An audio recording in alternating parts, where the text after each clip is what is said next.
So welcome you all. देखिए इस video में हम उत्तर प्रदेश की जो पूरी पॉलिटी है, आप फोमो खत्म कर देना। कंप्लीट पॉलिटी डिस्कस की जाएगी विद डिस्क्लेमर। डिस्क्लेमर क्या है कि देखिए मैं ये मान के चल रहा हूं कि आप सबने लक्ष्मीकांत पढ़ी है, तो जो लक्ष्मीकांत में दिया हुआ है ओवरलैप हो रहा है उसको मैंने इसमें अवॉइड किया है। मैं आपको वीडियो में बताते भी चलूंगा, ठीक है, कि आपने क्या क्या करना होना। ठीक। दूसरा, जिन भी बच्चों ने लक्ष्मीकांत नहीं पढ़ी है आप सब प्लीज एक बार पढ़ लेना, क्योंकि जनरल पॉलिटी में आपके क्वेश्चन वहीं से बनते हैं। ठीक। उसके बाद आता है अपना प्री और मेंस। इस वीडियो में प्री और mains complete UP special discuss किया गया है। आप बिल्कुल टेंशन मत लेना, आपका कोई भी क्वेश्चन जो यूपी के कंटेक्स्ट में होगा पूछा जाएगा, आप उसको नहीं छोड़ के आओगे। ठीक। कॉन्फिडेंस से टिक करके आओगे, तो बिल्कुल भी टेंशन मत लेना। वीडियो की लेंथ आपको लग रही है कि छोटी है, छोटी नहीं है। इसके लिए कम से कम 12-13 घंटे पूरी होलिस्टिकली पढ़ाई की गई है, उसका एक क्रक्स है, आपको मजा आएगा। तो चलिए स्टार्ट करते हैं। सबसे पहले हिस्ट्री को देखते हैं। तो देखिए यूपी कहाँ आता है, ज्योग्राफिकली समझो पहले। तो गेंगेटिक प्लेन्स में आता है, ठीक है, फर्टाइल प्लेन्स है, लेकिन एज सच ये इसका एक तरह से लैंडलॉक है। तो जो ब्रिटिश आए या और भी डच आए, अपना पोर्चुगीज आए, तो वो जितने भी लोग आए तो वो यूपी पे तो सबसे पहले अपना टारगेट नहीं बनाएंगे। क्यों? क्योंकि यहाँ से कनेक्टिविटी उन्हें बाया पोर्ट बहुत परेशानी से मिलेगी, मीन्स डायरेक्ट कनेक्टिविटी नहीं है, क्योंकि ये कोस्टल लोकेशन पे नहीं है। तो जब ब्रिटिश आए, चलिए ब्रिटिश को ही समझते हैं क्योंकि मेन अपना ब्रिटिश ही रहेगा मॉडर्न इंडिया में। जब वो आए तो पहले वो सदर्न इंडिया आए, फिर ईस्टर्न इंडिया कलकत्ता वगैरह, फिर थोड़ा सा वेस्टर्न इंडिया सूरत वगैरह, क्योंकि ये सारी पोर्ट वाली लोकेशन थी। जब इन सबको वो कैप्चर कर लेंगे तब वो यूपी की तरफ आएंगे। ठीक। तो उन्होंने ऐसे ही कैप्चर किया। 1757 के बाद बैटल ऑफ प्लासी कहाँ हुआ, आपको पता है कहाँ पे हुआ है। फिर वो धीरे धीरे धीरे धीरे ग्रेजुअली एडवांस करते करते एक 18वीं सदी पूरी होते होते जब वो 19वीं में एंटर करते हैं, मीन्स 1801 से लेके, तब वो यूपी पे थोड़ा थोड़ा अटेंशन डालना स्टार्ट करते हैं। ठीक। तो पहले यूपी किसका पार्ट था? तो बंगाल, अवध, दिल्ली, ये सब एक पार्ट था, एक ही होलिस्टिकली पार्ट था, लेकिन यूपी में ब्रिटिश ज्यादा इंटरेस्टेड नहीं थे इन द बिगिनिंग। होता क्या है कि 1836 में 1836 में जो यूपी है, आप इनका यूपी पे एकदम प्रॉपर ध्यान आया कि भाई बंगाल, अवध और दिल्ली, इन सबको एक तरह से इन्हीं में से निकाल के नॉर्थ वेस्ट प्रोविंस मीन्स उत्तर पश्चिम प्रांत एक बनाया गया, जिसकी राजधानी रखी क्या? आगरा। आप देख सकते हो कि आगरा इसकी कैपिटल इन्होंने रखी। ठीक। कब? 1836 में। क्योंकि आगरा क्यों रखी? क्योंकि इससे पहले मुगल सारे यहीं पे डोमिनेट करते थे और दिल्ली से प्रोक्सिमिटी थी। तो पहली चीज आपके दिमाग में ये एकदम फिक्स होनी चाहिए। फिर इसके 20 साल बाद 1856 में डलहौजी था, क्योंकि 57 में रिवोल्ट हो जाएगा। तो डलहौजी क्या करेगा, कैपिटल को आगरा से शिफ्ट करके प्रयागराज कर देगा, इलाहाबाद प्रयागराज। ठीक। दोनों बातें क्लियर हुई। फिर और इसका थोड़ा सा एडवांसमेंट देखते हैं धीरे धीरे, पहले हिस्ट्री समझते हैं इसकी। कि फिर 1921 में जब मॉन्टफोर्ड रिफॉर्म सब आ गए, ठीक है, इशू जितना था वो हो गया, चोरी चोरा कांड हो गया, सब कुछ हो गया। चोरी चोरा कांड हुआ था कहाँ पे, आप मुझे बता सकते हैं कमेंट सेक्शन में। तो इन्होंने कैपिटल शिफ्ट कहाँ की? लखनऊ। 1921-22 में लगभग इन्होंने कैपिटल शिफ्ट की प्रयागराज से लखनऊ। तो तीन कैपिटल है, तीनों एकदम दिमाग में ध्यान रखना। ठीक है। तो आई होप आपको इतना अभी तक समझ में आया होगा। 5 फरवरी, अपने चोरी चोरा कब हुआ था? 5 फरवरी 2000, ओ सॉरी 1921 था, टू था, 22 था शायद, हाँ 1922। ठीक है। तो फिर इन्होंने ये ना उससे पहले ही कैपिटल शिफ्ट कर दी थी, इसी वजह से यहाँ पे चोरी चोरा हुआ भी था। Sorry, my bad. ठीक है। ओके, इसको करेक्ट कर लेना आप। 1921 में ही इन्होंने कैपिटल शिफ्ट की फ्रॉम प्रयागराज टू लखनऊ। ठीक है, यहां तक बात समझ में है। आप थोड़ा सा आगे बढ़ते हैं। जब देश आजाद हुआ तो आजादी के टाइम पे इसका नाम क्या था, यूपी का नाम क्या था? यू मीन्स यूनाइटेड और पी मतलब प्रोविंस। हिंदी में यूनाइटेड मतलब संयुक्त और प्रोविंस मतलब प्रांत, संयुक्त प्रांत इसका नाम था। तो फिर 24 जनवरी 1950 को इसका नाम बदल के उत्तर प्रदेश कर दिया गया और इसी दिन से हम यूपी डे मनाते हैं, ठीक है? हर साल 26 जनवरी से 2 दिन पहले हम यूपी डे का सेलिब्रेशन करते हैं। तो आई होप आपको इतना समझ में आया होगा। अब ये देखिए पार्टी वगैरह है, ये इसको देख लेंगे, सबको देखेंगे आराम से। अभी धीरे-धीरे हम आगे बढ़ते हैं। अब हम यूपी की बात कर रहे हैं, यूपी एक स्टेट है, तो आपको स्टेट का कॉन्सेप्ट भी एक बार समझ में आना चाहिए। एक तो होता है देखिए स्टेट, जिसमें बड़ा वाला एस है, ये जिसमें बड़ा वाला एस से स्टार्ट होता है, उसकी 4 क्राइटेरिया है कि उसका एक क्षेत्र होना चाहिए, कहीं भी पहले उसका क्षेत्र होगा, फिर उस क्षेत्र में कुछ जनता रह रही होगी, तो वहाँ पे पॉपुलेशन होनी चाहिए। तीसरा, उन जनता की एक आवाज़ मतलब एक सरकार होनी चाहिए निर्णय लेने के लिए, और उस सरकार की संप्रभुता होनी चाहिए। ये 4 बेसिक फंडामेंटल यूनिट है ऑफ स्टेट। ये स्टेट राज्यों वाला स्टेट नहीं है, जैसे यूपी, एमपी, बिहार, ये नहीं। स्टेट हम ग्लोबल लेवल पे देश को भी बोलते हैं, तो उसमें जो एस यूज़ होता है वो बड़ा वाला होता है, ठीक है? तो आपको ये क्लियर हुआ। अब छोटा वाला एस, ये देखिए स्मॉल एस, इससे इसका मतलब है राज्य, जो अपनी यूपी, बिहार, असम ये सब है, ठीक? राज्य में क्या है? राज्य में देखिए इसके ऑर्गन समझो आप, 3 ऑर्गन हैं।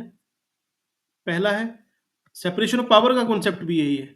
एक है एग्जीक्यूटिव, एक है लेजिस्लेचर, एक है जुडिशरी, न्यायपालिका, विधायिका और कार्यपालिका, ठीक? जो कार्यपालिका है, एग्जीक्यूटिव है, उसमें गवर्नर होंगे, उसके बाद सीएम होंगे, और सीएम किस में से आएंगे? काउंसिल ऑफ मिनिस्टर से, और अटॉर्नी जनरल, अटॉर्नी नहीं सॉरी, एडवोकेट जनरल होते हैं स्टेट में, अटॉर्नी होते हैं आपके सेंटर में। तो आपको एग्जीक्यूटिव समझ में आए। ये मैं क्यों समझा रहा हूँ अभी आपको बताऊंगा कि इसका यूज कैसे होगा मेंस में। प्री में तो यहाँ से क्वेश्चन बन सकता है।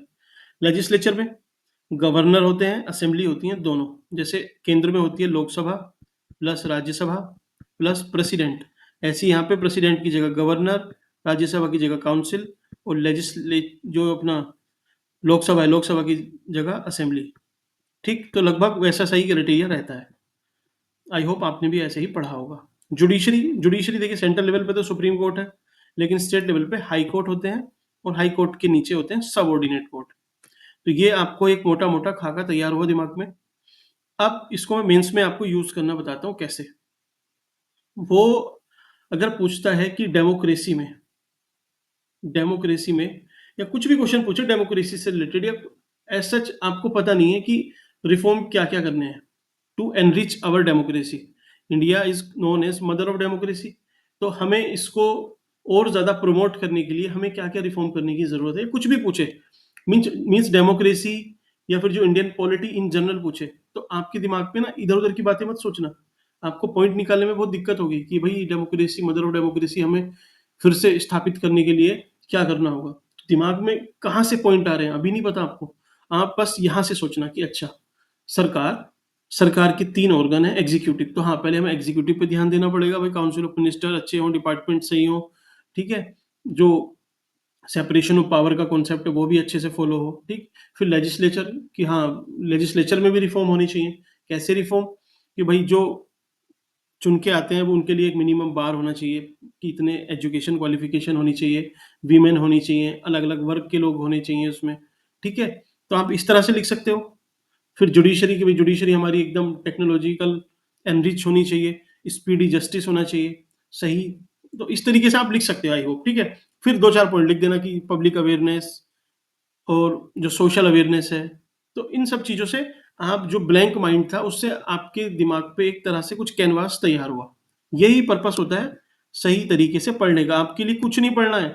अब लोग क्या करते हैं, वो कंटेंट के पीछे चेस करना स्टार्ट कर देते हैं कि अच्छा ये क्वेश्चन मैंने पूछ लिया तो इसके आंसर, तो भाई कल को कोई और कुछ और पूछ लेगा, तो आंसर तो फिर आपने देना ही है। तो इससे बढ़िया एक बार सोचना सीख लो, फिर जो पूछेगा देखा जाएगा, कोई दिक्कत नहीं। कब तक इन नोट्स के, कंटेंट के, इन सबके पीछे भागोगे कि इसकी मैगजीन से पढ़ लें, उसका आंसर अच्छा है, इसका अच्छा है।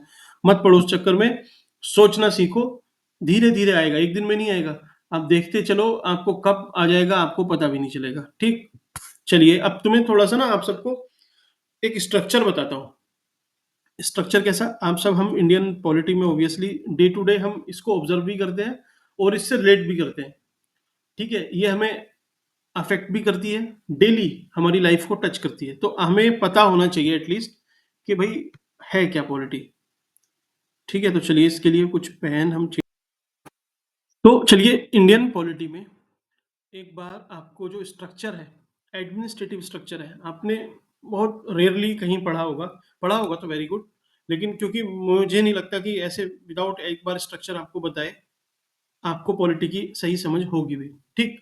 तो मेन क्या है अपना पर्पस कि आपके अंदर एक समझ डेवलप हो, सोचने का तरीका है, लॉजिकली आपके माइंड में चीजें हो, तो फिर प्री और मेन से क्या है, ये सिर्फ एक क्वेश्चन है, आंसर आपके दिमाग से आराम से निकल जाएंगे, ठीक? तो पहले चलिए गांव से शुरू करें या फिर केंद्र से? गांव से करते हैं क्योंकि यूपी में लगभग 70% गांव है, तो गांव को चलिए थोड़ा सा फेवर करते हैं। चलिए स्टार्ट करते हैं, पेन अपना हो गया चेंज। देखिए गांव एक, चलिए इससे पहले एक चीज और बताता हूँ आपको। फॉर एग्जाम्पल एक टीवी है, ठीक? उस टीवी पे आप चाहे यूट्यूब देख सकते हो, अमेजोन प्राइम, नेटफ्लिक्स, वो आपकी चॉइस है। तो उस टीवी में सब कुछ है, जैसी आपको चाहिए वो चीज उसमें मिलेगी। लेकिन उस टीवी को चलाएगा कौन? वो ये सब चीजें चलेंगी कैसे? रिमोट से, ठीक? और वो रिमोट किसके हाथ में है? वो आपके हाथ में है। बस इसको ऐसे समझना कि टीवी जो है वो एक तरह से परमानेंट स्ट्रक्चर है इंडियन पॉलिटी में, कि ये परमानेंट रहेगा। टीवी है, जिसको जो देखना है वो देख सकता है। उस टीवी को चलाएगा कौन? रिमोट। तो रिमोट कौन हुआ? पॉलिटिक्स, पॉलिटिशियन, ठीक? क्योंकि रिमोट से आप कुछ भी चला सकते हो, कुछ भी चेंज कर सकते हो, किसी का ट्रांसफर कर दो, कुछ भी कर सकते हो, ठीक? अब वो रिमोट है किसके हाथ में? वो है जनता के हाथ में, थ्रो वोट। तो आपको समझ में आया कि ये क्या है? सारी पावर डेमोक्रेसी में जनता के हाथ में ही है इवेंचुअली। कोई भी अपने आप को सुप्रीम ना समझे, ठीक? अब गांव में तो देखिए परमानेंट स्ट्रक्चर यही है कि एक तरफ परमानेंट कि ये भाई 60-65 साल में रिटायर होंगे, ये लोग हैं, ये टीवी की तरह है, ये टीवी खराब नहीं होगा, इसकी 60 साल की गारंटी है, वारंटी है, ठीक?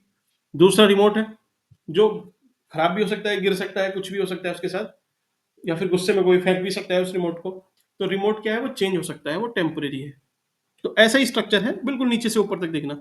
गांव में गांव में प्रधान जी होते हैं, ये टेम्परेरी होते हैं 5 साल के लिए, ठीक? इनकी मदद करने के लिए एक पढ़ा लिखा व्यक्ति चाहिए, क्योंकि जनरली क्या है, कोई ऐसा एजुकेशनल बार तो है नहीं, तो अनपढ़ भी तो बन सकता है, लेकिन वो फिर कागजी काम कैसे करेगा? जो डॉक्यूमेंटेशन है उसके लिए जो वीडियो है, ग्राम विकास अधिकारी, ग्राम वाला वी है, ठीक? ये हुआ। अब गांव से आप ऊपर बढ़ते हो, थोड़ा ऊपर जाना, जो आपके आसपास कोई टाउन होगा वहां पे ब्लॉक होती है, ठीक? तो ब्लॉक में जो टेम्परेरी आदमी है, मीन्स चुना हुआ आदमी है जनता द्वारा, वो कौन है? ब्लॉक प्रमुख, ठीक?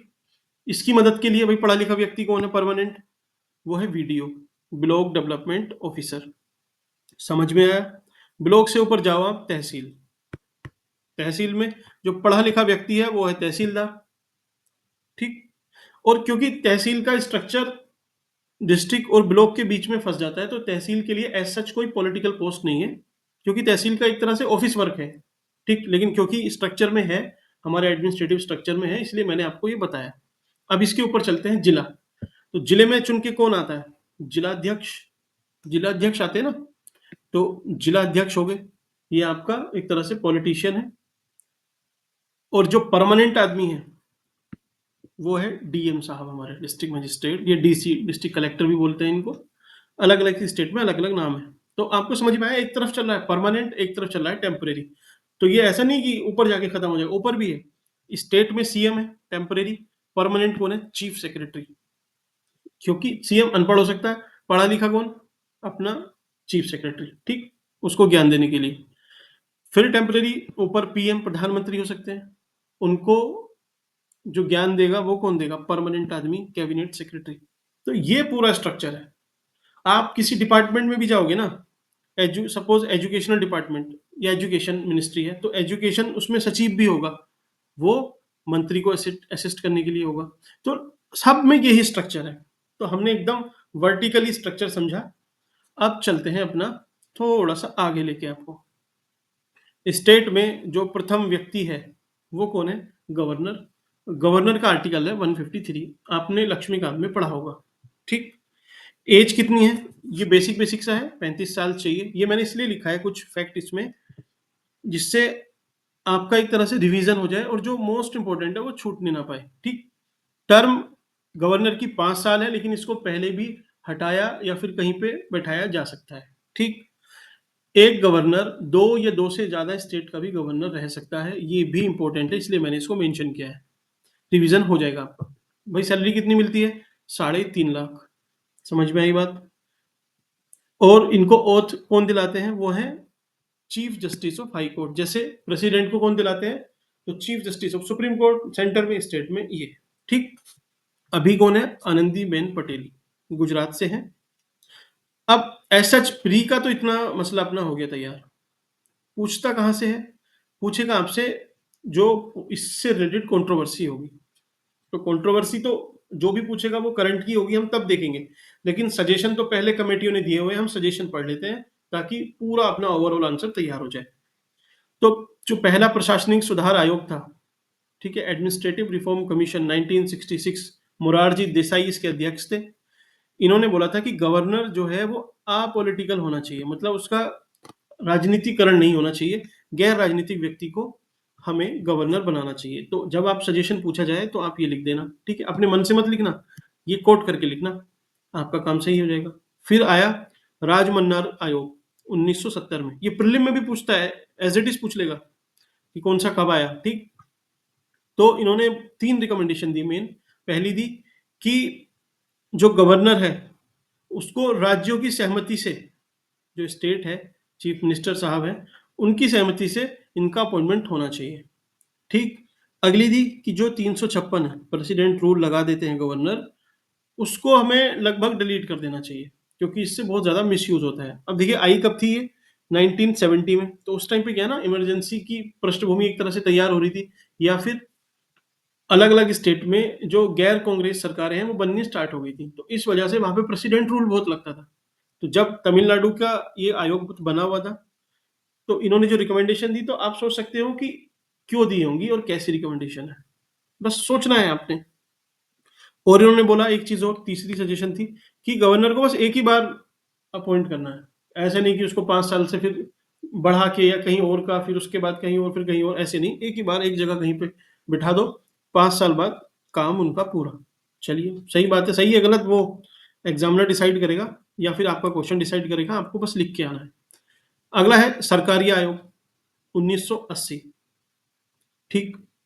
इन्होंने क्या बोला कि जो गवर्नर है उनको should be appointed with the consultation of CM, कि चीफ मिनिस्टर की सहमति से ही हमें गवर्नर की अपॉइंटमेंट करनी चाहिए। सही बात बोली लगभग, ये बात तो थोड़ी सी वैलिड लगती भी है। फिर उसके बाद आएगा पंछी कमीशन 2005 में, एमएम पंछी, मदन मोहन पंछी। इनका जो, पहले तो आप याद रखना प्री के लिए कि इंटर स्टेट काउंसिल के लिए, इवन ये जो बनी थी ना, ये इंटर स्टेट रिलेशन, जो सेंटर स्टेट रिलेशन है, केंद्र और राज्य के संबंध है, उसके लिए बनी थी प्राइमरली ये पंछी आयोग। तो इन्होंने जो कुछ सजेशन दिए वो ये थे कि एक इंटर स्टेट काउंसिल बनाओ, जो हमारे कॉन्स्टिट्यूशन में भी आर्टिकल 263 में है, और वो डिसाइड करेगी, एक लिस्ट बना के देगी कि ये गवर्नर है, इनका अपॉइंटमेंट होना है, और उसी हिसाब से अपॉइंटमेंट होना चाहिए। तो ठीक है, सही है गलत आपको पता होना चाहिए। कुछ कंट्रोवर्सी भी है। ये देखिए, अभी हमारे वाइस प्रेसिडेंट साहब हैं, पहले बंगाल के गवर्नर थे, तो काफ़ी कंट्रोवर्सी थी। ये महाराष्ट्र के हैं, एक आर.एन. रवि हैं, तमिलनाडु के आरिफ मोहम्मद खान साहब हैं, ये केरल के हैं। काफ़ी ज़्यादा कंट्रोवर्सी रहती है, क्योंकि और रहती तभी है जब स्टेट में कोई और सरकार हो और सेंटर में कोई दूसरी। ठीक। तो एक Jagdambika Pal versus union of India का मामला आया 1998 में। हुआ क्या था मामले में कि बीजेपी की सरकार के जो सीएम थे कल्याण सिंह, उनको बहुमत बहुमत तो पूरा नहीं मिला था, लेकिन सीटें ठीक ठाक मिली थी उनको। तो उनकी सरकार को बर्खास्त कर दिया जाता है। तो बनाया किसको जाता है मुख्यमंत्री? कांग्रेस, यूनाइटेड कांग्रेस से थे जगदम्बिका पाल, जिनके नाम पे ये केस है, इनको बनाया जाता है। ठीक। तो कल्याण सिंह या बीजेपी पहुंचती है कोर्ट।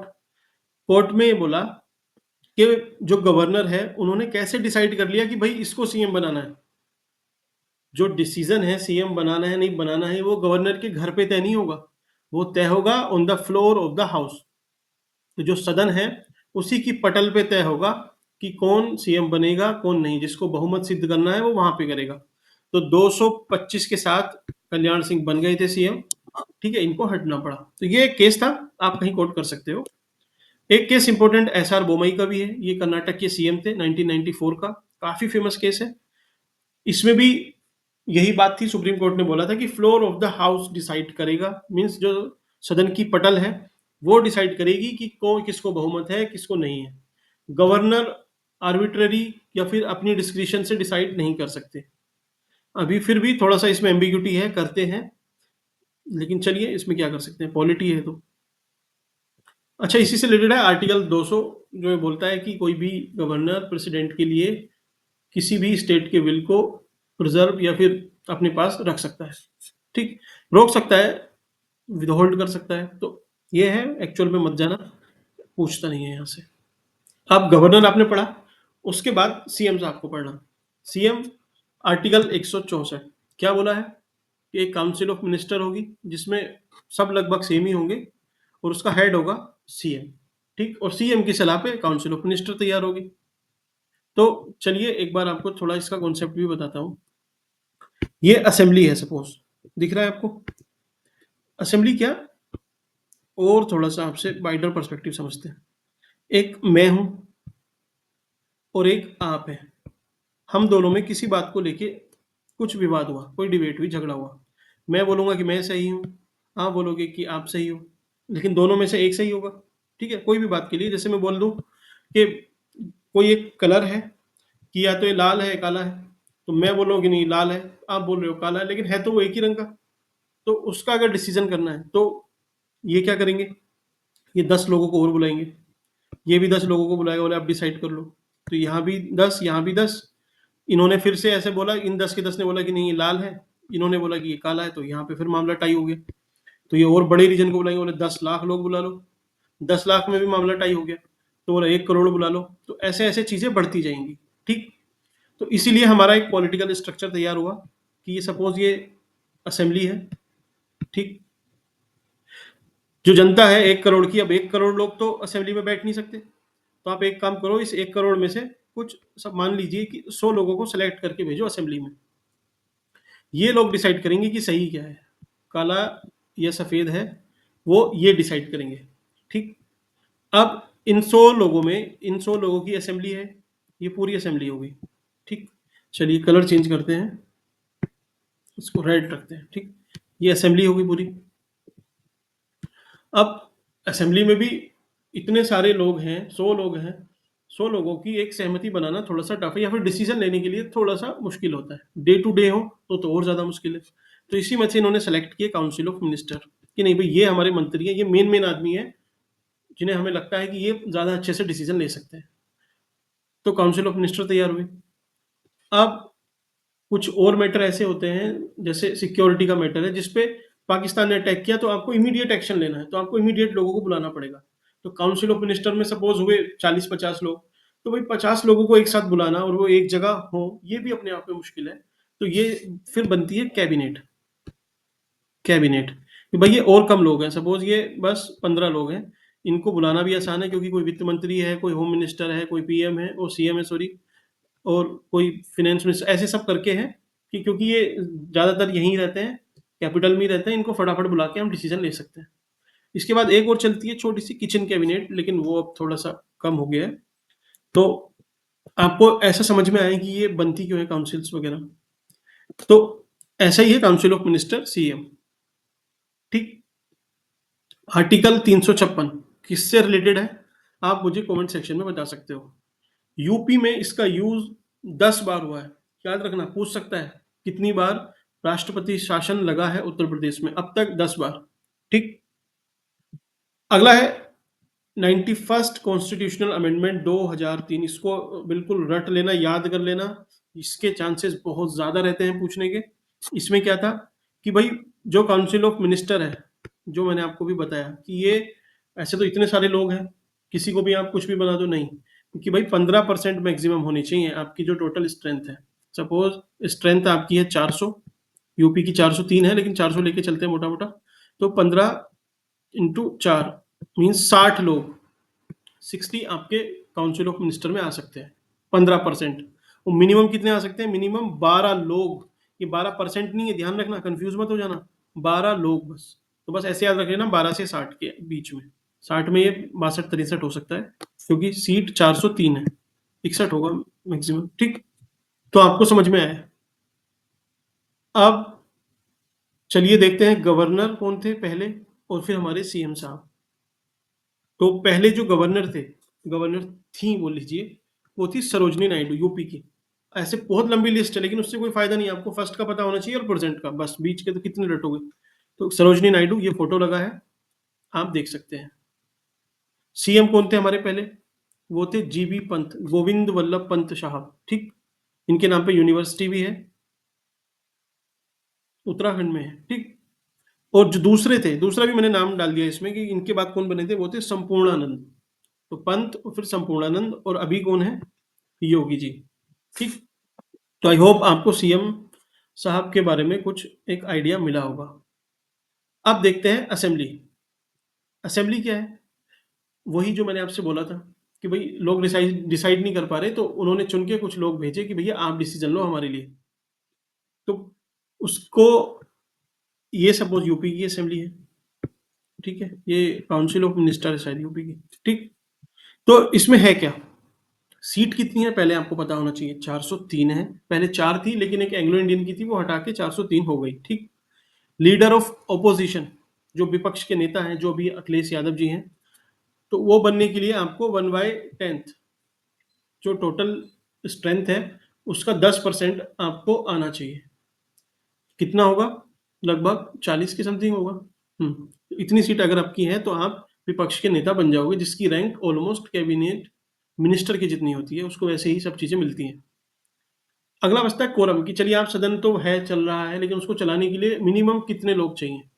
तो मिनिमम जो प्रेजेंट है, जैसे आप स्कूल में जाते हो, कॉलेज में जाते हो, 75% अटेंडेंस है, ऐसी कि भाई इतनी अटेंडेंस होनी चाहिए, 1/10 का कोरम होना चाहिए। ऐसा नहीं कि जो लोकसभा अध्यक्ष है वो सबको सस्पेंड करके 2 लोगों को बुलाए। अब क्योंकि मिनिमम तो कोई बार नहीं है, 2 लोगों को बुलाया और कोई भी बिल पास कर दिया, तो ऐसे नहीं कि मिनिमम भाई 10% या 1/10 होना चाहिए, ठीक। अब दो तरह से आप इसको बांट सकते हैं, एक है असेंबली, एक है काउंसिल। काउंसिल देखिए सारे इंडिया के टोटल स्टेट्स में नहीं है, सिर्फ 6 राज्य ऐसे हैं जिसमें काउंसिल है, तो इस पे बाद में आएंगे, पहले असेंबली को देखते हैं। जो लेजिस्लेटिव असेंबली, ये लोकसभा से कंपेयर करके देख लेना, 5 साल का टेन्यूर, लोकसभा में 545 सीट है, इसमें 403 है। और जो पहले स्पीकर थे लोकसभा के, वो थे, लोकसभा सॉरी, अपना राज्य की जो असेंबली है उसके स्पीकर पीडी टंडन साहब। समझ में आई बात। अब काउंसिल मतलब राज्यसभा, टर्म कितना होगा इसका, 6 साल का। यूपी में कितनी मेंबर का है, लगभग 100, ठीक। और जो पहले इसके स्पीकर थे वो थे चंद्रभाल साहब, ठीक। तो आपको ये दोनों एक तरह से डिस्टिंक्शन पता होना चाहिए। अब जो काउंसिल है ना, ये काउंसिल पूरे इंडिया में नहीं है, ये स्टेट के ऊपर है कि वो बनाना चाहते हैं अपने राज्य में या नहीं। तो 6 राज्यों में है, मैं मैप से आपको एक बार समझाता हूँ, आपको शायद याद नहीं होगा, एक बार रिवीजन हो जाएगा अगर याद भी है तब, ठीक। 6 कौन कौन से हैं, तो सिंपल याद रखना, यूपी, बिहार, 2 हो गए, पेयर में याद रखना, ठीक। यूपी बिहार, अगला है महाराष्ट्र और कर्नाटका, अगला पेयर बन रहा है आपका 4। फिर है आंध्र प्रदेश और तेलंगाना, तो 2 ये हुए, 2 ये हैं और 2 ये हैं, 6, बस इतनों में है, इससे ज़्यादा नहीं है। अच्छा, ये जो 100 सीटें हैं ना, ये ऐसा नहीं है कि सारी बैकडोर एंट्री है। जैसे विधानसभा से जो लोग आते हैं काउंसिल में, वो लगभग 38 हैं, जो लोकल बॉडीज से आते हैं वो 36 हैं, टीचर वगैरह जो आते हैं वो 6, ग्रेजुएट ये 8, और नॉमिनेटेड हैं 10। ये टोटल मिला के आप देखना 100 बन जाएगा आपका। ये मैंने लिख दिया ताकि एक आपको रफ आइडिया हो, अगर याद नहीं भी हो तो कोई इशू नहीं, ठीक। चलिए आगे बढ़ते हैं, देखते हैं सेंटर स्टेट रिलेशन। तो देखिए आपने पूरा गवर्नर, सीएम, असेंबली ये देख लिया। इसके बाद केंद्र और जो राज्य हैं उसके संबंध देखते हैं, उसके बाद पंचायत वगैरह देखेंगे आराम से, कोई इशू नहीं। तो सेंट्रल स्टेट रिलेशन देखिए 3 लिस्ट है, एक स्टेट लिस्ट है, एक सेंट्रल लिस्ट है, यूनियन लिस्ट इसको बोलते हैं, एक कंकरेंट है जो दोनों की है। तो जो दोनों में आता है वो क्या है, इसको याद रखना पहले, शिक्षा। क्योंकि देखिए न्यू एजुकेशन पॉलिसी आई है, उससे आप याद रख सकते हैं, तो वो केंद्र सरकार ने बनाई है, राज्य उसको लागू कर रहे हैं। फॉरेस्ट, वन की एक नीति है 1988 की, उसको राज्य भी लागू करते हैं, तो फॉरेस्ट भी, क्योंकि कंकरेंट का है, इस पे दोनों बना सकते हैं, तो केंद्र भी बना रहा है और राज्य भी, ठीक। ट्रेड, व्यापार, अब कौन से देश से कितना सामान आना है वो केंद्र सरकार डिसाइड करती है, लेकिन बिकता कहाँ पे? राज्यों में, तो ट्रेड। मैरिज, मैरिज पे दोनों अपने अपने लॉ बना सकते हैं, लेकिन केंद्र सरकार एक तरह से, जैसे हिंदू मैरिज एक्ट है, हिंदू मैरिज एक्ट 1955, ठीक है, तो वो बनाया, फिर राज्य अपने हिसाब से उसको मोल्ड करके इस्तेमाल कर सकते हैं। एडॉप्शन, इनहेरिटेंस जो होता है कि किसको गोद लोगे किसको नहीं, तो जो एक अपना इस पे कन्वेंशन भी है, ग्लोबल कन्वेंशन है, नाम इसका भी याद नहीं आ रहा, चलिए कोई नहीं। एडॉप्शन से रिलेटेड भी दोनों बना सकते हैं और सक्सेशन से रिलेटेड, ठीक। ये कंकरेंट वाले जरूर याद रखना। जो यूनियन के हैं वो आपको याद नहीं भी रखोगे तो वो आप आइडिया से कर लोगे।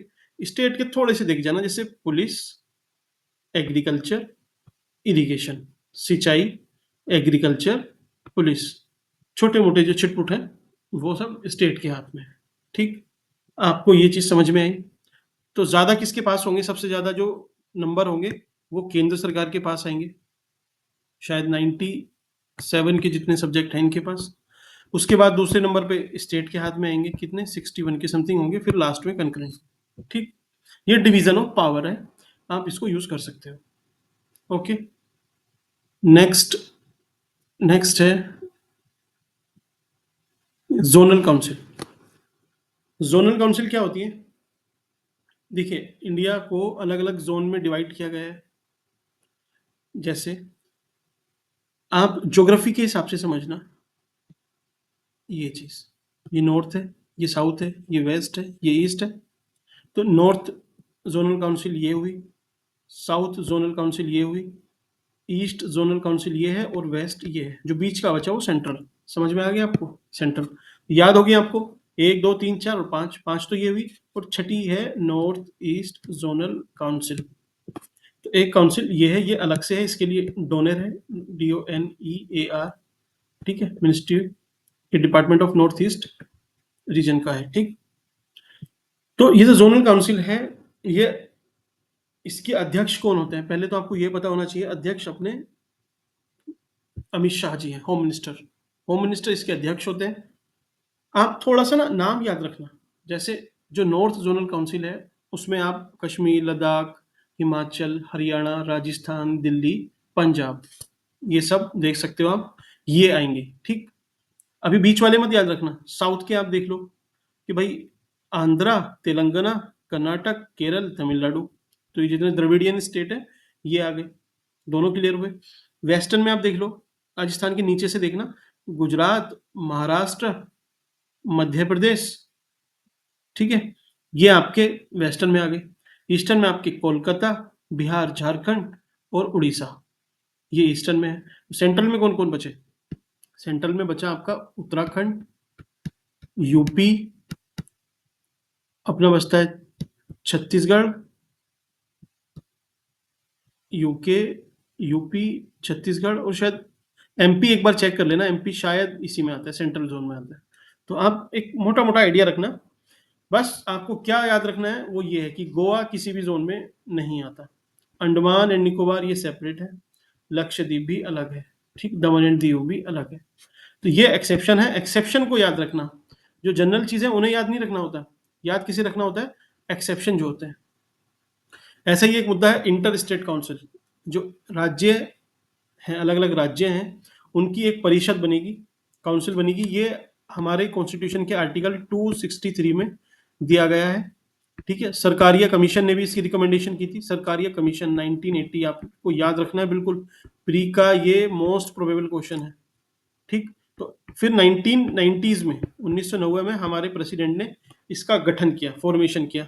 इसके अध्यक्ष कौन होते हैं? PM साहब होते हैं, उसके नीचे CM अलग अलग स्टेट के, जिसमें लेजिस्लेचर है जिस यूटी में, जैसे दिल्ली, वो होते हैं, और कुछ कैबिनेट मिनिस्टर होते हैं। देखिए कैबिनेट मिनिस्टर, ये देखिए, राजनाथ सिंह, अरुण जेटली साहब हैं, सुषमा स्वराज, ये भी उस टाइम हेल्थ मिनिस्टर या फिर शायद अर्बन डेवलपमेंट मिनिस्टर थे। तो ये सब रहते हैं। कब का है? 2016 का। तो अभी इसकी मीटिंग हुई होगी थोड़े टाइम पहले, आपको याद रखना है। क्या है मेन इसका आर्टिकल, और कब पहली बार फॉर्म हुई, किसकी रिकमेंडेशन पे, कौन फॉर्म करता है? प्रेसिडेंट, और हेड कौन होते हैं? PM, बस इतना मामला समझ में आया। अब समझते हैं जुडिशरी। जुडिशरी देखिए, दो तरह की है, एक है आपकी कॉन्स्टिट्यूशनल, जो कॉन्स्टिट्यूशन में लिखा गया है, और दूसरी वो है जो कॉन्स्टिट्यूशन में नहीं है, जिसको हम बाय लॉ, कानून द्वारा बनाते हैं या एग्जीक्यूटिव एक्शन से बनाई जाती हैं।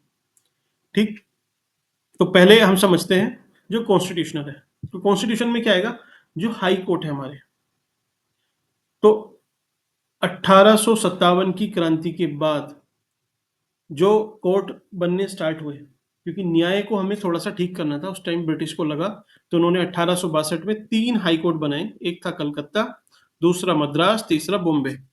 क्योंकि देखिए तीनों जगह ही ब्रिटिश ज्यादा डोमिनेटली राज करते थे। ठीक, फिर चौथा कब बना, 1866 में। कहाँ पे, इलाहाबाद हाई कोर्ट। तो इलाहाबाद ये अपना यूपी का है।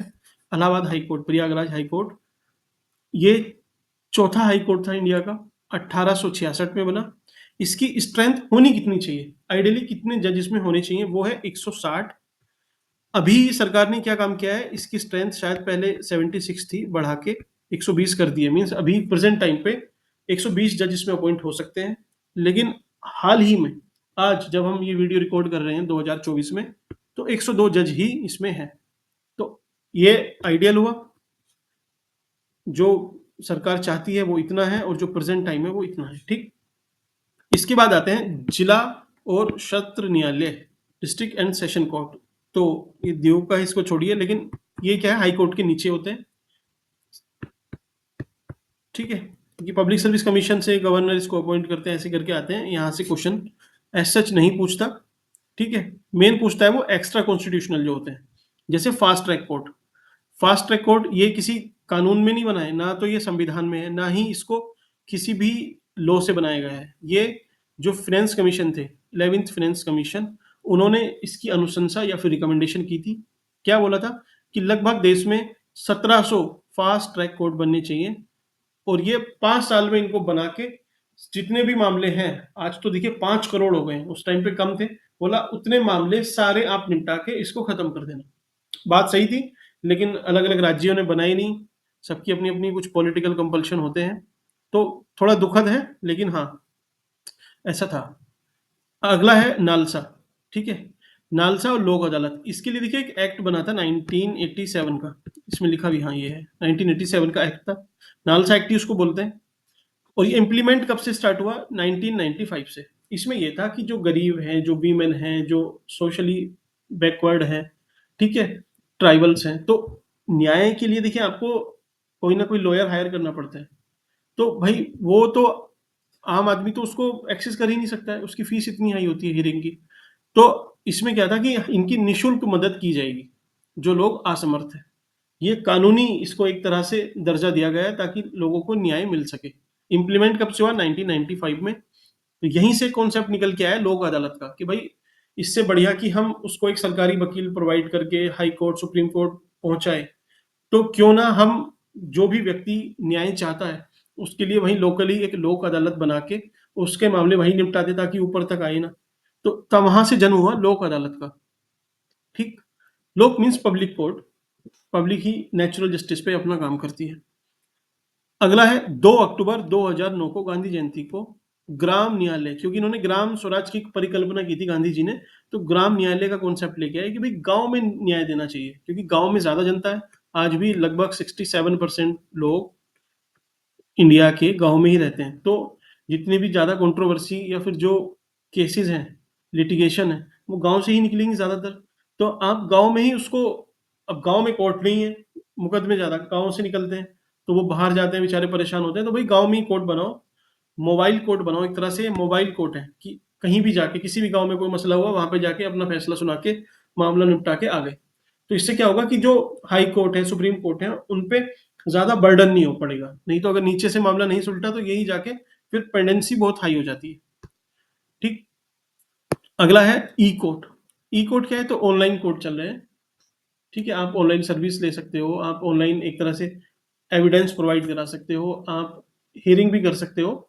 तो ई कोर्ट का कॉन्सेप्ट अभी इवॉल्व हो रहा है धीरे धीरे, जैसे जैसे इंटरनेट का और ज़्यादा रूरल में पेनिट्रेशन बढ़ेगा, ये और ज़्यादा एनरिच हो जाएगा। ठीक, इसी से रिलेटेड है कॉन्सेप्ट ट्रिब्यूनल्स का, प्राधिकरण। तो ये भी न्याय के लिए ही बनाए जाते हैं, जैसे 2010 के एक्ट से बना है green tribunal, NGT, national green tribunal, तो ये भी फैसले सुनाता है फॉर एनवायरमेंटल कंजर्वेशन, ठीक है। तो आई होप आपको थोड़ा जुडिशरी का आइडिया लगा होगा। सुप्रीम कोर्ट आपको पढ़ना है लक्ष्मीकांत से, ठीक। अब वो क्वेश्चन पूछता है कॉन्स्टिट्यूशनल बॉडीज से, तो आप, पहली चीज तो है कि आप कुछ भी पढ़ना शुरू कर दो एज इट इज। दूसरा कि एक दिमाग में फ्रेम तैयार कर लो, फिर, क्योंकि इलेक्शन कमीशन भी एक कॉन्स्टिट्यूशनल बॉडी है, यूपीएससी सेंटर में है, राज्य में स्टेट है, स्टेट पब्लिक सर्विस कमीशन, ठीक है, फिनेंस कमीशन है, national commission for SC ST है, तो ये सब कॉन्स्टिट्यूशनल बॉडी है। तो आपको इन सबका अलग अलग मैंडेट तैयार करना पड़ेगा? नहीं, एक स्ट्रक्चर है कि भाई डैश, मतलब इलेक्शन कमीशन के बारे में ही पूछे, या फिर चलिए पब्लिक सर्विस कमीशन के बारे में पूछ ले, तो पहले उसकी हिस्ट्री बता दो कि ये 1 अप्रैल या फिर जब से भी इसका फॉर्म हुआ, कि 1935 को प्रयागराज में यहाँ पे फॉर्म हुआ, अंडर आर्टिकल 315 323 हमारे कॉन्स्टिट्यूशन में ये मेंशन है, ठीक। इसके जो हेड है उसको अपॉइंट कौन करते हैं? गवर्नर। सेंटर में होंगे तो प्रेसिडेंट।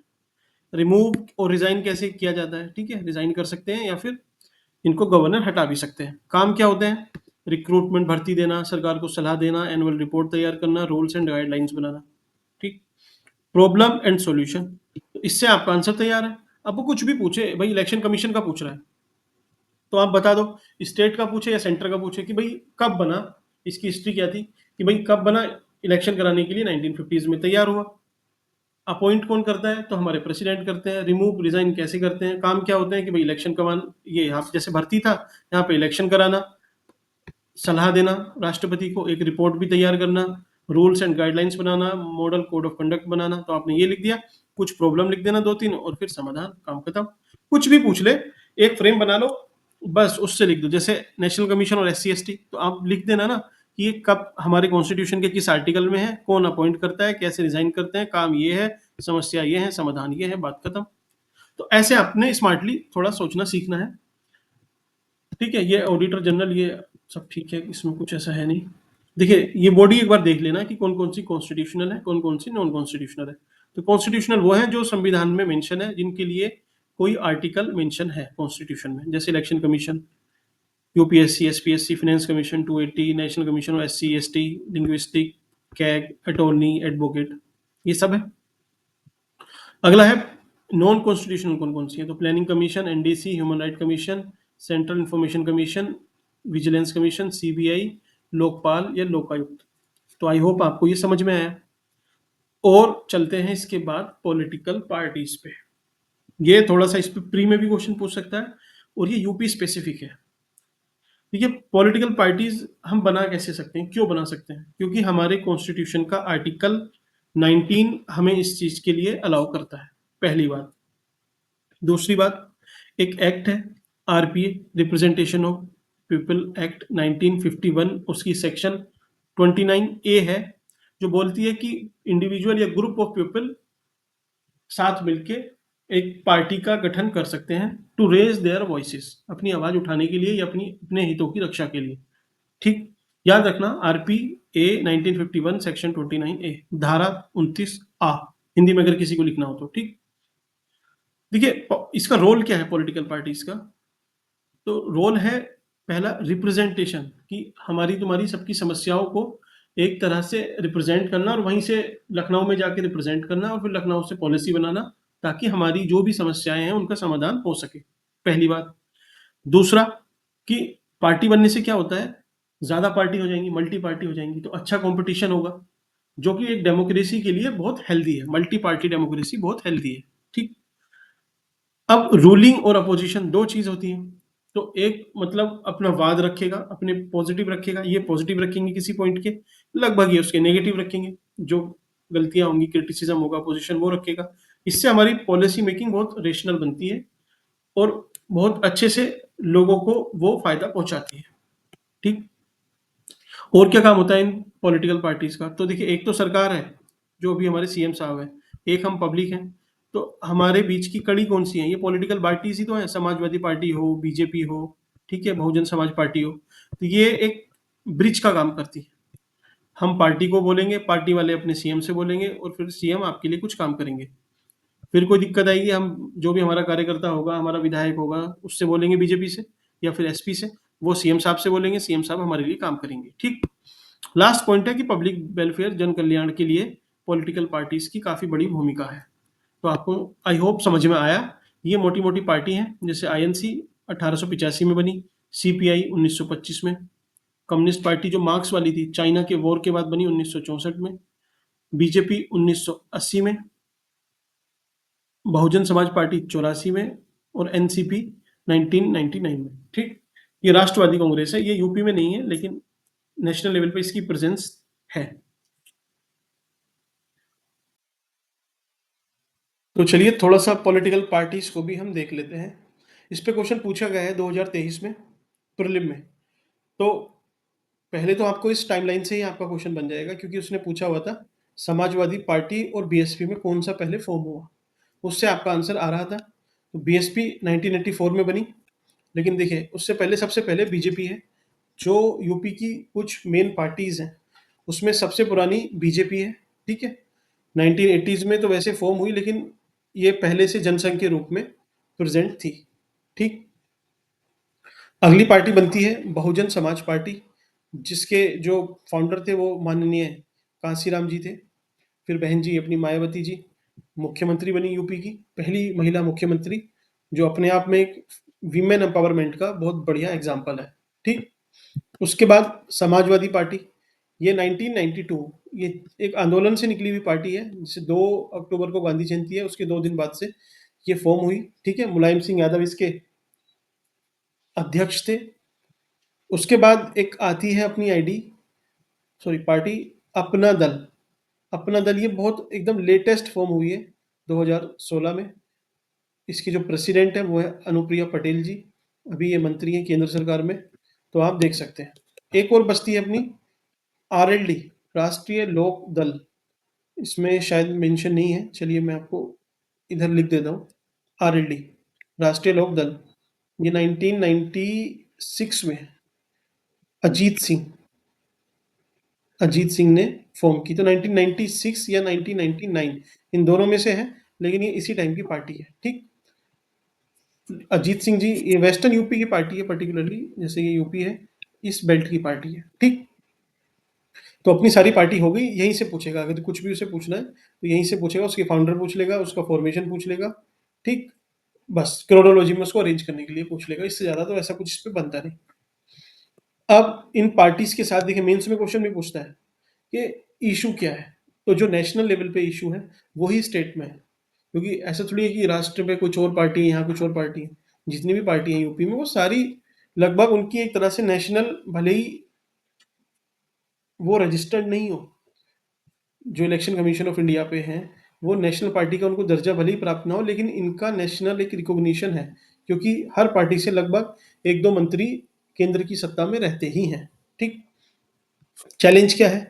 पहला चैलेंज जो जनरल आपसे अगर पूछा जाएगा जीएस में भी, वो भी आप लिख देना कि इंटरनल डेमोक्रेसी, कि ये पार्टी डेमोक्रेसी के लिए है, डेमोक्रेसी को अनरीच करती है, लेकिन इनमें इंटरनल डेमोक्रेसी का अभाव है। दूसरा, ये एकदम यूपी स्पेसिफिक पॉइंट है कि डायनेस्टिक पॉलिटिक्स, कि वंशवादी राजनीति है। जैसे समाजवादी पार्टी में देख लीजिए, बहुजन समाज पार्टी में देख लीजिए, राष्ट्रीय लोक दल, अजीत पवार, ओ सॉरी अजीत पवार नहीं, सॉरी अजीत सिंह, उनके बेटे जयंत चौधरी। तो लगभग डायनेस्टिक पॉलिटिक्स चल रही है। अगला है क्रिमिनलाइजेशन ऑफ पॉलिटिक्स, कि इसमें राजनीति में जो क्रिमिनलाइजेशन है वो बहुत ज़्यादा है। और है हॉर्स ट्रेडिंग का इशू, कि अगर कभी ट्रायंगुलर फाइट होती है और स्पष्ट जनादेश नहीं मिले, फ्रैक्चर्ड मैंडेट मिलता है, तो फिर हॉर्स ट्रेडिंग स्टार्ट हो जाती है, जो एक तरह से करप्शन को बढ़ावा देती है। उसके बाद है अपीजमेंट पॉलिटिक्स। तो अपीजमेंट देखिए, शमशान कब्रिस्तान ये सब बहुत मुद्दे चलते हैं यूपी में। आपको पॉलिटिकली थोड़ा सा अवेयर रहना पड़ेगा, आप एग्जाम्पल आराम से ढूंढ लोगे, कोई इशू नहीं। नेक्स्ट रेवड़ी कल्चर। रेवड़ी कल्चर भी बहुत प्रमोट होता है कि लोन माफ हो जाएंगे किसानों के, या फिर गन्ने का रेट हम 400 से 500 रुपये कर देंगे। तो उससे क्या होगा, इवेंचुअली जो इशू है वो फार्मर को ही होगा। ठीक है।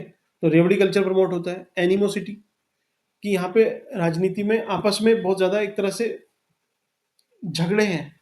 पॉलिटिकल, देखिए पॉलिटिकल वायलेंस तो यूपी में नहीं है, बहुत कम है, ऑलमोस्ट नहीं है। लेकिन पार्टियों में आपसी झगड़े, या फिर जो पार्टी है इंटर पार्टी और इंट्रा पार्टी, फाइट्स हैं वो विजिबल होती हैं, अभी भी आप न्यूज़ में देख रहे होंगे। ठीक। अगला है कास्ट बेस्ड पॉलिटिक्स, राजनीति, जैसे एम बाई फैक्टर बोलते हैं, 80-20 की राजनीति बोलते हैं, पीडीए चल रहा है, पिछड़ा, दलित, आदिवासी। तो आपको ध्यान रखना है कि अभी क्या क्या नारे गढ़े जा रहे हैं, ये आपको एग्जाम्पल में काम आएंगे, नहीं तो जब मेंस होगा हम बताएंगे आराम से, आप टेंशन मत लेना। अगला है मिसयूज ऑफ गवर्नेंस, तो जो डीएम है, जो पुलिस है, उसका भी एक तरह से मिसयूज होता है, गलत तरीके से उसको यूज किया जाता है। और जो विपक्षी पार्टी है, वो देखिए कोई ना कोई पार्टी वो सत्ता में है वो विपक्ष में आएगी कभी ना कभी, और जो विपक्ष में जो पहले सत्ता में थी वो आज विपक्ष में है या होगी। तो एक दूसरे के खिलाफ काफी ज्यादा जो गवर्नेंस है, जो पूरा स्ट्रक्चर है, उसका मिसयूज होता है। ठीक। और फीमेल का जो पार्टिसिपेशन है वो तो आप लिख सकते हो कि कम है ही, या फिर हमें बढ़ाना चाहिए। अब एग्जाम्पल आपको वो पूछने लगे कि भाई क्या ठीक करने के लिए क्या करना चाहिए, तो यही एग्जाम्पल आप दे देना कि भाई इंटरनल डेमोक्रेसी को बढ़ाना चाहिए, क्रिमिनलाइजेशन को लगभग कम कर देना चाहिए, खत्म कर देना चाहिए, रेवड़ी कल्चर को डिमोट करना चाहिए, कास्ट बेस्ड पॉलिटिक्स नहीं होनी चाहिए, फीमेल का पार्टिसिपेशन बढ़ना चाहिए। तो बस ये सब है, कुछ ऐसा स्पेसिफिक या कहीं आपको मिल जाए वो नहीं, जनरल पॉइंट है। एग्जाम्पल आपके इसको यूपी स्पेसिफिक बना देंगे। ठीक। अगला है पंचायत। थोड़ा सा पंचायत में आपको टाइम देना चाहिए, क्योंकि पंचायत एक बहुत ज्यादा इंपॉर्टेंट टॉपिक है। पंचायत में देखिए आप सबने, मुझे पता है कि ऐसा मैं एक्सपेक्ट भी करके चल रहा हूँ कि आपने पंचायत पढ़ी होगी। ठीक। तो फिर इसमें इशू क्या है? इशू ये है कि आपको जो इसका स्ट्रक्चर है उसमें काफी ज्यादा कंफ्यूजन होता होगा बार बार पढ़ने के बाद भी। तो चलिए पहले हम जनरल लेवल से समझेंगे, फिर यूपी का जो पंचायती राज अधिनियम है 1947 का, उसको एक बार समझ लेंगे, आपका काम यहाँ से हो जाएगा। ठीक। तो चलिए पहले देखते हैं, आर्टिकल 243 में पंचायत के गठन के बारे में बताया गया है, ये तो पहली पॉइंट आपको पता होना चाहिए। ठीक। फिर देश आज़ाद हुआ, आज़ादी के बाद कम्युनिटी डेवलपमेंट प्रोग्राम सीडीपी चल रहे थे, वो जब पूरे हुए तो एक कमेटी बनी बलवंत राय मेहता की 1957 में। उन्होंने बोला कि त्रिस्तरीय, डिस्ट्रिक्ट लेवल पे, ब्लॉक लेवल पे और विलेज लेवल पे एक पंचायती राज व्यवस्था हमें खड़ी करनी चाहिए। पहली कहाँ पे थी आपको सबको पता है, नागौर राजस्थान। दूसरी, इसमें लोग कंफ्यूज हो जाते हैं, नहीं पता होता, आप मुझे कमेंट सेक्शन में बताना प्लीज। ठीक। पता है लेकिन मैं आप पे छोड़ रहा हूँ, आप बताना इसको। अगला है अशोक मेहता कमेटी बनती है, कमीशन बनता है, कमेटी सॉरी, 1978 में। ठीक।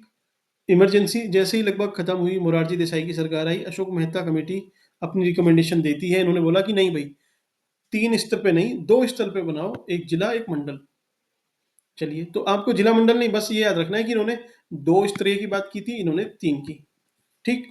इसके बाद आएंगे लक्ष्मी मनोज सिंघवी, एल एम सिंघवी 1986 में। ये बोलेंगे कि नहीं, पंचायत को ना आप कॉन्स्टिट्यूशनल स्टेटस दे दो, संवैधानिक दर्जा दे दो, जो बाद में 73 और 74वें संवैधानिक संशोधन 1992 में दिया, वो उसकी नींव इन्होंने रख दी थी यहाँ से। तो 73rd कॉन्स्टिट्यूशनल अमेंडमेंट आएगा 1992 में, उसने नई सेक्शन जोड़ी पार्ट 9 में, आर्टिकल 243 से लेके 243 ओ, ओ याद रखना, ओ तक है। 11वीं अनुसूची जोड़ी गई, और जो हमारे डीपीएसपी में आर्टिकल 40 है, जिसमें विलेज पंचायत की बात की गई है, उसको एक तरह से इम्प्लीमेंट किया गया। तो ये चारों चीजें आपने बाय हार्ट रखनी है। ठीक। अब देखते हैं यूपी का क्या स्ट्रक्चर है। तो यूपी में क्या है, देखिए सबसे विलेज लेवल पे ग्राम सभा होती है। तो ग्राम सभा की 2 मीटिंग होती है यूपी में। पहली कब होती है?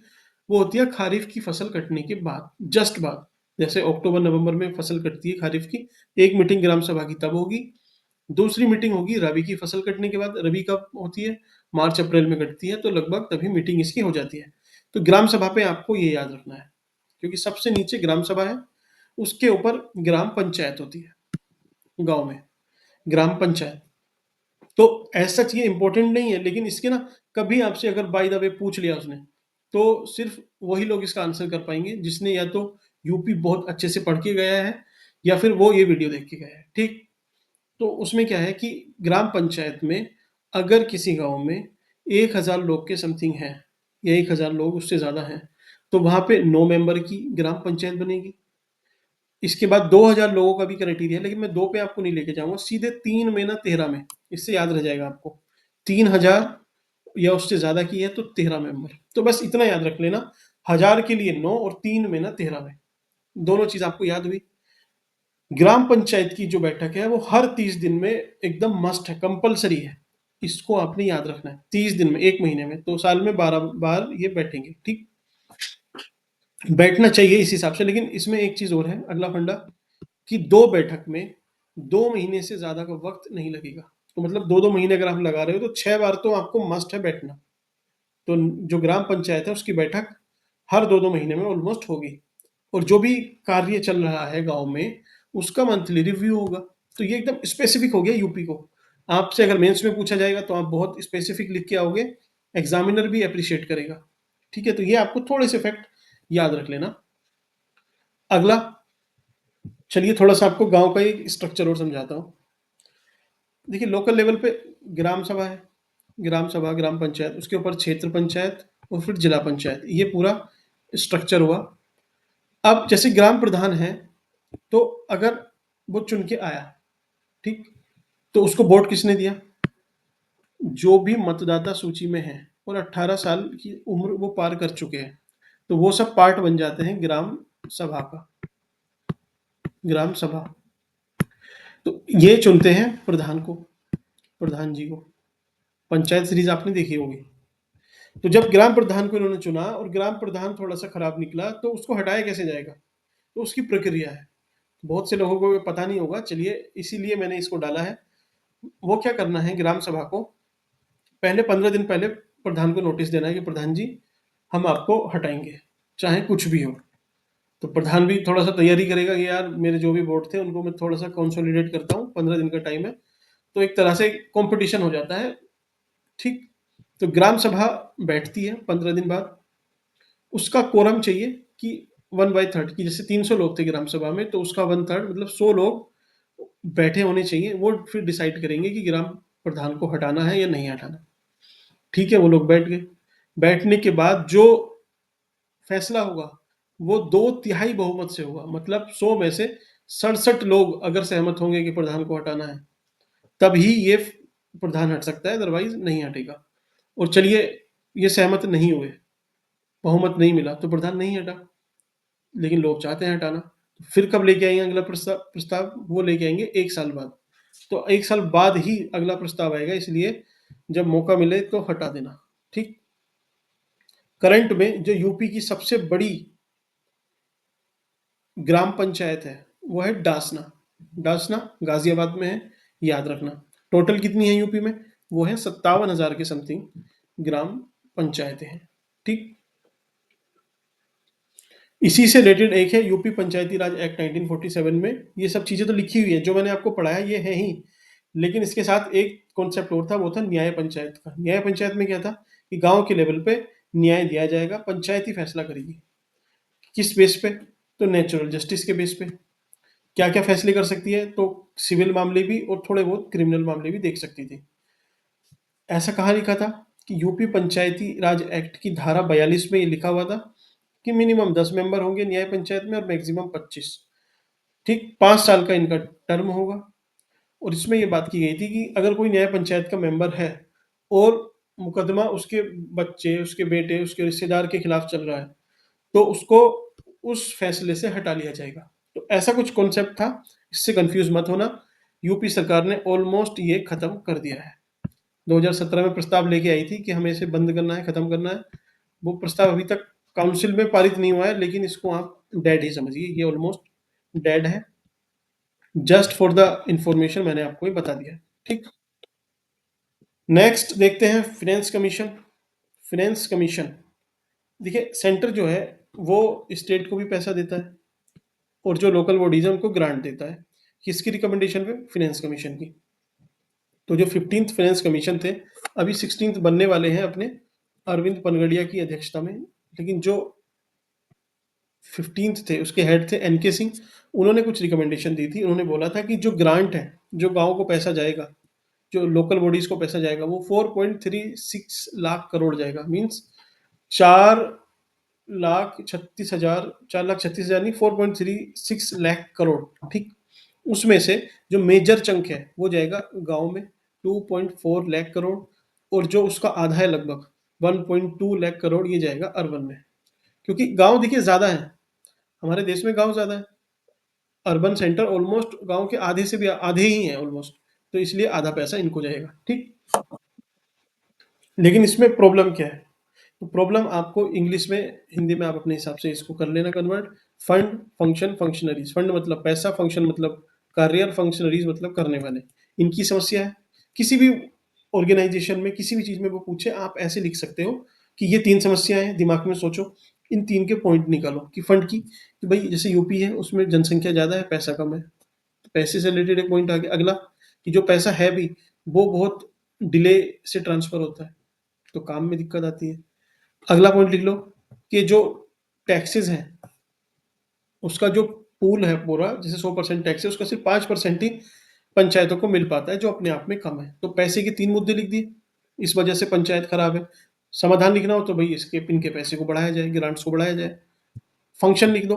फंक्शन में क्या है कि स्टेट गवर्नमेंट ही अलॉट करती है कि कितना काम करना है किसी भी पंचायत को। तो कभी कभी क्या करती है स्टेट गवर्नमेंट, बहुत कम कर देगी अलॉट, और कभी करेगी भी तो फिर पैसे डिले कर देती है, तो काम सही से हो नहीं पाता। तो एक काम की दिक्कत होगी। फिर होगी करने वालों की दिक्कत, फंक्शनरीज की, कि जो करने वाले हैं पहली बात तो वो कम है, और कम होने के साथ साथ वहां पे करप्शन भी करते हैं, इंफ्रास्ट्रक्चर की दिक्कत है। तो आप ऐसे करके पूरा आंसर अपना फ्रेम कर सकते हो, कोई दिक्कत नहीं है, ठीक। अब आता है नगर पालिका। देखिए, जो नगर विकास है उसका एक बार आपको बेसिक बेसिक में बताता हूँ। उत्तर प्रदेश में कुल 762 नगरीय स्थानीय निकाय हैं, जिसमें से 17 नगर निगम, ये जो नगर निगम है ये 17 है, 200 नगर पालिका, ये 200 नगर पालिका है, और 545-46 नगर पंचायत है। तो पहले देख लेते हैं हमारे कॉन्स्टिट्यूशन में कहाँ लिखा है। तो आर्टिकल 40 में जो ग्राम स्वराज का कॉन्सेप्ट है, विलेज पंचायत का कॉन्सेप्ट है, डीपीएसपी का, उसको ये फुलफिल करता है। शेड्यूल 9 अनुसूची 9, अनुसूची नहीं है ये, पार्ट होना चाहिए, 1 सेकेंड, ये पार्ट है, भाग 9 ए जोड़ा गया, ठीक है, अर्बन लोकल बॉडीज के लिए। आर्टिकल 243, देखिए 243 ओ तक तो आपकी ग्रामीण वाले थे, अब ओ के बाद आएगा एमएनओ पी, पी से लेके जेड जी तक, 243 जेड जी तक आर्टिकल, ये आपके अर्बन लोकल बॉडी से रिलेटेड है। और शेड्यूल 12, इतना आपको पता होना चाहिए इसके बारे में। अब इसका स्ट्रक्चर देखते हैं एक बार। स्ट्रक्चर में क्या है, देखिए सबसे लोकल लेवल पे आप देखना, ये सबसे ऊपर देखें पहले।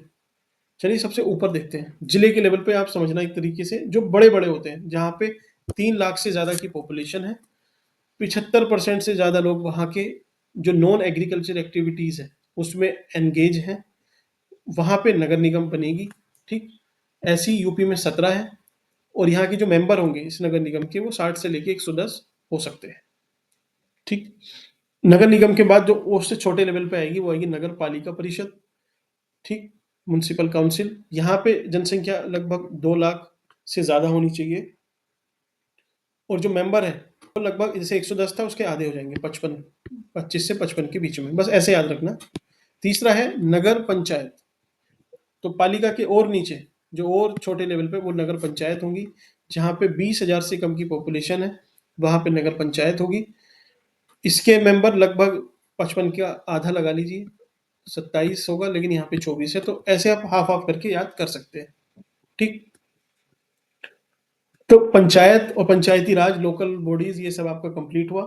मैंने आपसे डिस्कस कर लिया है कि आइडियली जो फेडरलिज्म है उसमें होना क्या चाहिए, भाई ये सेंटर है, ये स्टेट है, क्योंकि स्टेट इससे छोटा रहेगा, लेकिन और ये लोकल बॉडीज है, ऐसे स्ट्रक्चर होना चाहिए साझा। लेकिन है कैसा, ये सेंटर है, सेंटर स्टेट को बहुत कम समझता है, और स्टेट लोकल बॉडीज को और कम समझते हैं, आपस में इनका एक जोड़ नहीं है। तो प्रेजेंट पे ये स्ट्रक्चर है, आइडियली ये होना चाहिए, ठीक।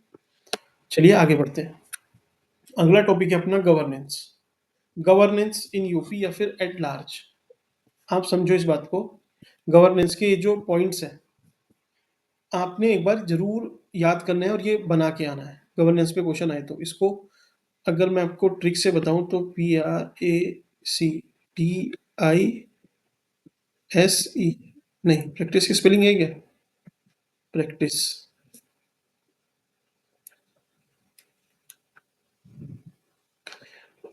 P से पार्टिसिपेटरी, R से रिस्पॉन्सिव, A से अकाउंटेबल, C से कहाँ है कंसेंसस ओरिएंटेड, T से ट्रांसपेरेंसी, आई से कहाँ पर है? ई से देख लीजिए पहले, ये है इफेक्टिव एंड एफिशिएंट या फिर इक्विटेबल। आई से, सॉरी, आई से आपका था इंक्लूसिव, ये जो आई था इससे था इंक्लूसिव। और follow the rule of law, बस इतना याद रख लेना। प्रैक्टिस की एक बार आप स्पेलिंग लिखी, उससे आप फटाफट ड्रॉ करके आ जाओगे इसको। तो ड्रॉ करना आ गया, इजी है, फटाफट एक दो पॉइंट भूल भी जाओगे तो कोई दिक्कत नहीं। आप ऐसे हब एंड स्पोक बना सकते हो फटाफट फटाफट कि ये ऐसे करके ये सब है। ठीक, वो आपकी सुविधा के लिए है। ऐसे आपसे डायरेक्टली ये तो पूछेगा नहीं कि कितने मस्ट आपको लिखने हैं, वो पूछेगा भी तो दो तीन आप बताइए गुड गवर्नेंस के लिए क्या होना चाहिए। तो अच्छा, governance, good governance, ethical governance, इनमें आपको डिफरेंस पता है? पता है? तो पता नहीं। गवर्नेंस का मतलब देखिए जनरली क्या होता है, एक बस है जिसका टाइम लगभग 10 बजे ए स्टेशन से निकलती है और 11 बजे बी स्टेशन तक पहुंच जाती है। तो उस बस का रेगुलर चलना, उसका प्रॉपर मैनेजमेंट, रीजनेबल फी होना, किराया होना, फेयर होना, वो एक गवर्नेंस का पार्ट है, मीन्स बढ़िया गवर्नेंस है। गुड गवर्नेंस क्या है? गुड गवर्नेंस है कि भाई वहाँ जो 10 बजे से वो चल के ए जगह से बी पे जा रही है, तो जब 10 से 11 वो पहुंच रही है, तो उसके बीच में 1 घंटे की वो जर्नी कर रही है। तो उस जर्नी में उस बस में सारी नेसेसरी सुविधाएं होनी चाहिए, कंफर्टेबल सीट भी होनी चाहिए, साफ सफाई होनी चाहिए, जो कंडक्टर है वो प्यार से बोले, अच्छे से आपका फेयर कलेक्शन हो, आप चाहे कार्ड से कर सकते हो, मोबाइल से कर सकते हो, तो आपको किसी भी तरीके का हैरेसमेंट नहीं हो, वो है गुड गवर्नेंस। एथिकल गवर्नेंस क्या है फिर? कि उसी बस से समझते हैं, वो बस जा रही है, साफ सफाई भी है, सब कुछ भी है, लेकिन आप समझिए कि कुछ कोई ओल्ड एज है, ठीक, और उस बस में 10 सीटें हैं, 10 की 10 भरी हुई हैं, और वो जो ओल्ड एज एक व्यक्ति है वो खड़ा हुआ है, कंडक्टर साहब भी बैठे हुए हैं। तो आप समझिए कंडक्टर क्या है, एक तरह से सरकार का प्रतिनिधित्व है। तो वो कंडक्टर अगर उठ जाता है और उठ के उन जो एज्ड पर्सन है उनको बैठाता है अपनी सीट पे, तो ये गवर्नेंस का एक एथिकल पर्सपेक्टिव है। एथिकल गवर्नेंस ये है, आप इसको कोट कर सकते हो। तो एथिकल गवर्नेंस आपको समझ में आया। फिर है ई गवर्नेंस, कि ई गवर्नेंस क्या होता है? ई गवर्नेंस होता है कि जो भी आप सुविधा दे रहे हो, सरकार और जनता, इन दोनों के बीच में जो कनेक्शन है, जैसे ये गवर्नमेंट है, ये पब्लिक है, इनके बीच का जो सिस्टम होता है ये गवर्नेंस है। लेकिन यहाँ पे लोग इन्वॉल्व होते हैं, अगर ये लोग हटा के मैं टेक्नोलॉजी डाल दूँ, ये सब कुछ टेक्नोलॉजी से होगा, कि सरकार को पैसे भेजने हैं तो डीबीटी से भेजेगी, पब्लिक को सरकार तक अपनी राय भेजनी है तो पत्र नहीं लिखेगी, माई गोव पे जाके फटाफट टाइप कर देगी। तो ये हुआ ई गवर्नेंस, मोटा मोटा ये है, बाकी हम और समझते हैं। एक केस स्टडी मुझे मिली, ये काफ़ी अच्छी थी रिगार्डिंग गवर्नेंस। आप अगर गवर्नेंस पे क्वेश्चन आएगा तो इसको जरूर मेंशन करके आना। क्या है कि प्रयागराज में ना नजूल लैंड थी। नजूल लैंड क्या थी कि जब देश आज़ाद हुआ तो ब्रिटिश के पास बहुत सारी ऐसी लैंड थी जो अनरिकॉर्डेड थी। तो सरकार ने क्या किया कि ठीक है उसको किराए पे दे दिया, किसी को दे दिया, किसी ने अपना काम किया, किसी ने मंदिर बनाया, मस्जिद बनाई, किसी ने कुछ भी किया, उसको एक फिक्स टाइम के लिए दिया था, सपोज 20 साल के लिए, 30 साल के लिए। अब वो 30 साल का टेन्योर पूरा हो गया, तो जिसने मंदिर मस्जिद गुरुद्वारा जो भी बनाया था उसने उसको खाली नहीं किया। तो जमीन तो सरकार की है, एग्रीमेंट भी खत्म हो गया है, जमीन खाली नहीं हो रही है, तो सरकार क्या है जमीन अपनी खाली कराएगी। तो उसको नजूल भूमि बोला जाता था पहले। ठीक, तो ऐसी प्रयागराज में एक 1731 स्क्वायर किलोमीटर की लैंड थी, जिसकी कीमत लगभग 10 करोड़ के आसपास थी। तो 2020 में सरकार ने क्या किया, बुलडोजर से उसको एकदम साफ सफाई करा के उसको खाली कराया। ठीक, खाली करा के वहां पे फ्लैट्स बनाए, रेजिडेंशियल फ्लैट, किसके लिए? गरीबों के लिए। कितने दिन में? 1.5 साल के अंदर अंदर और अब उसमें गरीब लोग रह रहे हैं बढ़िया साफ-सफाई से। तो देखिए ये एक आप समझ लीजिए एथिकल गवर्नेंस या स्ट्रिक्ट गवर्नेंस या जो भी आप कोट करना चाहें, आप इसको यूज़ कर लेना, अच्छा एग्ज़ाम्पल है। यूपी में गवर्नेंस के लिए और क्या है, देखिए एयरपोर्ट कितने हैं, बहुत ज़्यादा एयरपोर्ट बन चुके हैं, एक्सप्रेसवे है 13, 9 एयरपोर्ट है, जन सुनवाई होती है, ठीक? तो ये सब एक जो यूपी की ताकत बढ़ रही है उसको दिखा रहा है, ठीक? एक गवर्नेंस पे जब क्वेश्चन आएगा ना तो आपको एक ये मॉडल ज़रूर ड्रॉ करके आना ऐसे, ग्राफ ड्रॉ करके आना, एक्स एक्सिस, वाई एक्सिस, ठीक है? पहला क्या है कि जब भी ई गवर्नेंस स्टार्ट होती है, तो वो कैसे होती है? वो होती है इन्फॉर्मेशन से। पहली फ़ेज़ में इन्फॉर्मेशन एक्सचेंज होगी। जैसे आरटीआई एक्ट लेके आए हम 2005 में। तो एक तरह से गवर्नेंस ई गवर्नेंस ही स्टार्ट हुई, क्योंकि आप आरटीआई के थ्रू कुछ भी पूछ सकते हो सरकार से। उसके बाद इंटरैक्शन शुरू हुआ कि सरकार ने क्या काम किया कि माई गोव एक प्लेटफ़ॉर्म लॉन्च किया कि आप जनता से बोला आप अपनी बात हम तक पहुँचाइए। और सरकार भी जैसे मोदी जी रेडियो लेके आते हैं, मन की बात, वो भी अपनी बात पहुँचाते हैं। तो एक इंटरैक्शन स्टार्ट हुआ। फिर ट्रांज़ैक्शन स्टार्ट हुआ। अब देखिए पीएम किसान, डीबीटी, उज्ज्वला के तहत जो सब्सिडी आती है, ये सब आपके खाते में आने लगी, ट्रांज़ैक्शन स्टार्ट हुआ। मीन्स एक्चुअल सिर्फ़ बातें-बातें नहीं, अब काम की बात शुरू हुई। इससे क्या हुआ ट्रांसफ़ॉर्मेशन स्टार्ट हो गया। अब क्या हुआ पेटीएम वगैरह चलने लगे, एजुकेशन स्टार्टअप हो गए, ठीक है? ऑनलाइन पढ़ाई होने लगी, ऑनलाइन कोर्ट आने लगे, online police, FIR, cyber report, an number of things. तो ट्रांसफॉर्मेशन की फेज में अभी इंडिया चल रहा है, ठीक? ई गवर्नेंस में और है, जैसे गवर्नमेंट जब गवर्नमेंट से बात करती है, तो जैसे ई सचिवालय, e court, e police, e budgeting, तो ये एक तरह से governance to governance, government to government interaction है। अगला गवर्नमेंट टू सिटीजन, जब अपने नागरिकों से बात करती है तो ई सिटीजन आपको सारे प्रमाण पत्र दे देगी ऑनलाइन, ट्रांसपोर्ट आप ऑनलाइन बुकिंग कर सकते हो, ऑनलाइन मेडिसिन मंगा सकते हो, ऑनलाइन एजुकेशन ले सकते हो सरकार की, जैसे स्वयं प्रभा, ये सब पोर्टल है, डिजी लॉकर वगैरह है, ठीक? फिर गवर्नमेंट टू बिजनेस, अब सरकार बिजनेस वालों से भी तो थोड़ा सा इंटरेक्ट करेगी, तो भाई आप अपना आईटीआर फाइल कर सकते हो ऑनलाइन, जो भी आपकी क्वेरी है आप सरकार तक पहुंचा सकते हो, ठीक? गवर्नमेंट टू एनजीओ, एनजीओ से भी सरकार ऐसी बात करती है। जैसे दर्पण पोर्टल बना दिया नीति आयोग ने, बोला कि जितनी भी एनजीओ हैं इस पे रजिस्टर हो जाइए। तो एनजीओ से भी कॉन्टैक्ट हो रहा है। और गवर्नमेंट टू कंज्यूमर, जो कंज्यूमर हैं, जैसे आपका है भी एक इनिशिएटिव था, जैसे अमेज़न की तरह कंपैरिज़न भी सरकार ने शुरू किया था, जिसमें वीमेन वगैरह ना, आप मेरे को बताना कमेंट सेक्शन में, जो भी वीमेन है, जो भी प्रोड्यूसर हैं, वो अपना प्रोड्यूस सरकारी डिपार्टमेंट्स को ऑनलाइन सेल करते हैं। तो सरकार ने बोला है कि जो भी हमारी हाई मीन्स परचेसिंग होती है, तो हम इस पोर्टल के थ्रू खरीदेंगे। तो ऐसे करके गवर्नेंस का ट्रांसफॉर्मेशन हो रहा है। तो यूपी की पॉलिटी ऑलमोस्ट आपकी पूरी होती है यहीं पे। इसके बाद आपका सिक्योरिटी का मुद्दा बचता है, ठीक है? वो पॉलिटी में नहीं आएगा, सिक्योरिटी, सोशल इश्यूज़ वो मेंस का मुद्दा है, उसको हम तब देख लेंगे। जो करंट है उसको अपडेट करते रहना। आपका पॉलिटी कंप्लीट होता है, फोमो खत्म करना, क्वेश्चन यहाँ से ही पूछे जाएँगे। और मैं आपको बताऊँ, आप वीडियो को लाइक, हमारे चैनल को सब्सक्राइब, और सही नहीं लगी तो आप डिसलाइक भी कर सकते हो, कमेंट सेक्शन में लिख भी सकते हो, उसका कोई इश्यू नहीं है। लेकिन एट लीस्ट आपको फीडबैक ज़रूर देना चाहिए, क्योंकि जो भी हार्ड वर्क इसके पीछे लगा है, उसके लिए आपसे कुछ ऐसे माँगा नहीं जा रहा है। आप बस हमें मोटिवेट रखने के लिए अपना फीडबैक ज़रूर दे सकते हैं।